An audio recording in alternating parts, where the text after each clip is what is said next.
Um cara que é profissional, ele sabe que aquilo que ele está falando ali pode ser publicado pelo jornalista. De forma macro, você acha que tem pontos positivos o trabalho do José Botto? Tem, como tem também lambanças. Tem os dois casos. Né? O André foi muito feliz quando ele citou que, aliás, nem cabe a gente ficar pedindo cabeça de dirigente, de técnico, nada, mas a gente, evidentemente, o critica, no caso do José Botto, quando ele tem que ser criticado. Ele morreu pela boca. Ele falou demais. Talvez por um deslumbramento e tal. Tudo começa, foi quando a minha internet caiu, eu estou aqui no 4G do celular. Tudo começa com a declaração do Vlahovic, a Gazeta dello Sport. Acho que ele ficou deslumbrado, cara. Ele é europeu, né? Ele sabe a repercussão que tem esse diário italiano em todo o continente. Embora eles errem pra caramba lá também. Mas tem repercussão. Que é falado na Gazeta dello Sport, tem repercussão. Não sei se ele já tinha dado uma entrevista para um veículo com essa repercussão, honestamente. E aí acho que ele ali se viu à vontade.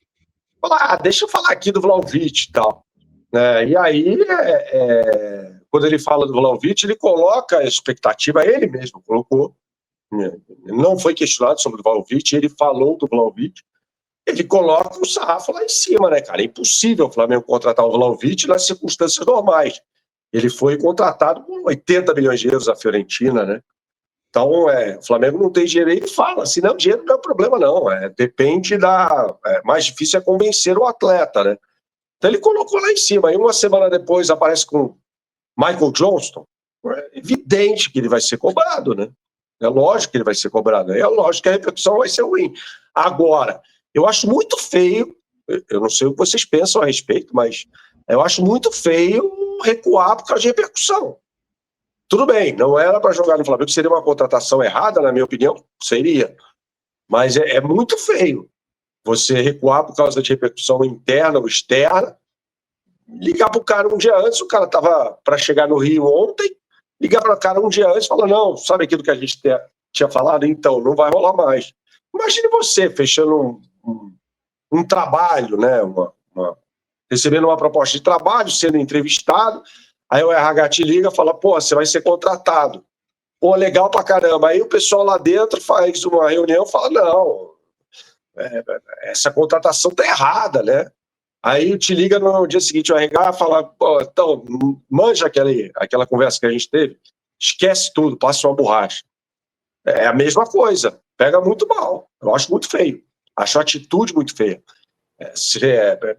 Ainda mais por causa de repercussão. Ou há convicção, ou o dirigente tem a prerrogativa, ou ele não tem mais a prerrogativa, e aí ele tem que pedir para ir embora. Tem que pedir para ir embora. O precedente está aí, né, cara? Ele ia fazer uma contratação e essa contratação foi vetada. Quem sabe se não vai acontecer isso de novo? O precedente já foi aberto, né? E antes, assim, galera, já vou ler os superchats aí, vou ler os comentários de vocês. Mas antes de dar continuidade, André, eu estava pegando aqui um Twitter que você fez no dia 31/12/2024. Acredito que você vai se lembrar, porque eu vou ler aqui agora. E esse Twitter eu queria ouvir sua análise sobre essa questão do contexto de dezembro, 31/12, para agora, dia 9/7, tá? Você colocou o seguinte: 2025 será um ano de guerra cultural no Flamengo. Botto vai tentar fazer o Flamengo no futebol ser profissional e estável, o que vai contrariar a cultura vigente, que é de um Flamengo caótico. Já pode parar por aí, Letícia. Pode seguir. O Botto não fez. O Botto não fez isso. Então, assim, todo o resto, foi o que eu falei ontem pro Rafa Melo, ele também leu esse tweet ontem aqui com a gente. Não tô querendo te cortar, só tô dizendo que, assim... Nada, continua. Acabou aí. O Botto vai fazer o que eu imaginava. Eu errei. O erro não é... Quer dizer, o erro é dele, na gestão do Flamengo. Mas o erro nesse tweet é meu. Esse tweet tá errado. Porque eu me antecipei. Achei que pelo discurso dele, ele iria fazer isso, mas ele não fez. Ele não tá fazendo. Pode fazer daqui por diante, nessa segunda chance que ele tá ganhando. Mas ele não fez. Ele não fez. Gente, o que ele falou pro Mauro César é tudo menos profissional. menos um profissional com a responsabilidade que ele tem, com a demanda que ele tem, com o cargo que ele ocupa. Ele nunca poderia ter feito o que ele fez. Ele foi totalmente não profissional. É que o absurdo no Flamengo é tão normalizado que, para pensar, a partir do momento em que um vice-presidente de futebol se embola com um torcedor num shopping, morde a virilha dele e não é dispensado, né? Ele não era demitido porque ele não era contratado do clube, e não é destituído do seu cargo, qualquer outra coisa passa a ser vista como normal. No Flamengo, o caos, o absurdo, ele é muito normalizado. E aí vem essa conversa do Boto com o Mauro e acho que não é nada demais. Não é nada demais. Pô, o cara só falou. Não é isso, gente. Na hora que ele fala, um cara que é profissional, ele sabe que aquilo que ele está falando ali pode ser publicado pelo jornalista. Até se ele pedir off. O cara pode ser canalha, o jornalista pode ser canalha, ou ele não pediu off pro Mauro, tá? Ele não pediu off pro Mauro. Na conversa não tem nenhum pedido de off e tal. Ele falou, o Mauro fazendo perguntas para ele numa entrevista e ele meteu aquela. Depois, lá com o Júlio, por exemplo, tem lá escrito. Ele fala em off e o Júlio mostrou a mensagem. Eu não faria isso, né? Mas, enfim, isso é problema do Júlio e principalmente do Boto. Eu não culpo o Júlio, não. O erro é do Boto. O Boto é que, pô, parece um garotinho, gente. Parece um garotinho que começou outro dia. O cara é diretor de futebol do principal clube do país. O Flamengo pode não ser o maior campeão brasileiro, mas é o principal clube do país. Por que é o principal? Porque tudo que o Flamengo faz tem uma repercussão desproporcional em relação aos outros. Então, assim, o cara, ele tá aqui há meses e ainda não viu isso, ainda não percebeu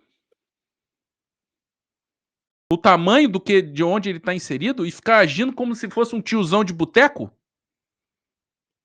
Por que ficar de gracinha, de conversinha na roda com o jornalista e aí precisa vir um adulto da assessoria e falar para ele, ó, e falar para o jornalista, não publica isso não, ele falou aqui, mas é meio na camaradagem. Gente, isso não existe. Não existe. Então, ou ele se situa, acorda, alguém coloca ele na realidade, ou então o trabalho dele daqui a pouco vai se perder de novo. Então, desculpa aí, Letícia, mas assim, a questão é só essa. O Boto não fez o que eu esperava dele.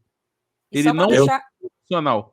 Ele até aqui, ele obedece o Felipe Luiz, tá obedecendo o Felipe Luiz, e quando a coisa vai pro lado dele, da parte dele, do que ele vai fazer, ele tá fazendo só bobagem. Contratação, declaração, tudo, assim. Então, para mim, o trabalho dele é assim, ele vai ter que começar do zero agora e fazer um outro trabalho para conseguir, assim, fazer o que eu esperava dele, que é justamente o trabalho profissional que ele não está fazendo. Chegou o maior clube de vantagens do YouTube. Clube de vantagens da S1 Live. Por apenas R$ 9,90 por mês, você entra pro nosso time e começa a concorrer toda a segunda-feira uma camisa oficial de sua escolha. E tem mais, toda semana rola o bolão da rodada e o vencedor leva R$500 no Pix. Isso mesmo, até R$2.000 por mês em prêmios só no bolão. E não para por aí. Os 10 primeiros colocados do bolão também ganham prêmios incríveis toda semana. São muitas vantagens. Assinantes do Clube de Vantagens não pagam mais superchat nas lives. Você pode aparecer ao vivo nos nossos programas. É isso mesmo, você que é assinante também poderá enviar perguntas em vídeos pelo nosso app. Conheça Rewards, o plano de recompensa do nosso Clube de Vantagens. Acumule pontos e conquiste muitos prêmios. Participando ativamente, indicando amigos e familiares. Prêmios e vantagens que só a S1 Live oferece. Um clube de verdade para torcedores apaixonados.